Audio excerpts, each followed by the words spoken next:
अस्सलाम वालेकुम। ये टोटके सुनने वालों की दुनिया बदल गई।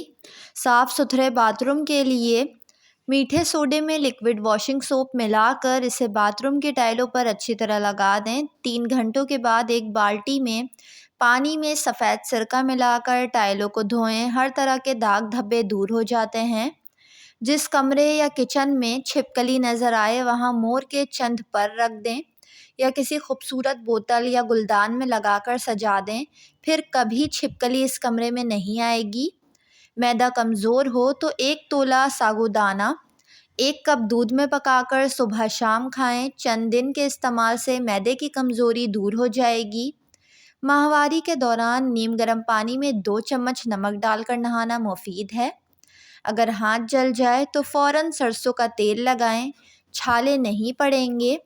ब्लड प्रेशर के लिए लीमू का रस पीना दिल के अमराज में मुब्तला लोगों के लिए मददगार साबित होता है क्योंकि इसमें पोटेशियम मौजूद होता है। ये हाई ब्लड प्रेशर, चक्कर आना, मतली वगैरह को कंट्रोल करता है क्योंकि ये दिमाग और जिस्म को सुकून फराहम करता है।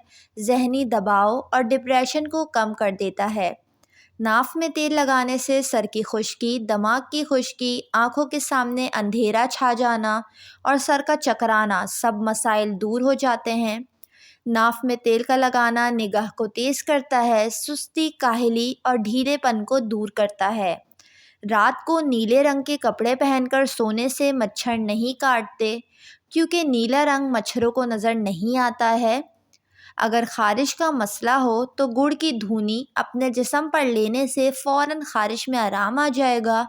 बुरी से बुरी ख़ारिश भी ख़त्म हो जाएगी। माइग्रेन का इलाज, ब्लड के अंदर ग्लूकोज़ लेवल बढ़ाने के लिए 3 से 5 खजूर खाएं। इससे माइग्रेन का दर्द ख़त्म हो जाता है क्योंकि इसमें शिफा है। मामूली गर्म पानी में नमक घोलकर दिन में 2 दफ़ा गरारे करने से टॉन्सिल्स की तकलीफ़ दूर हो जाती है।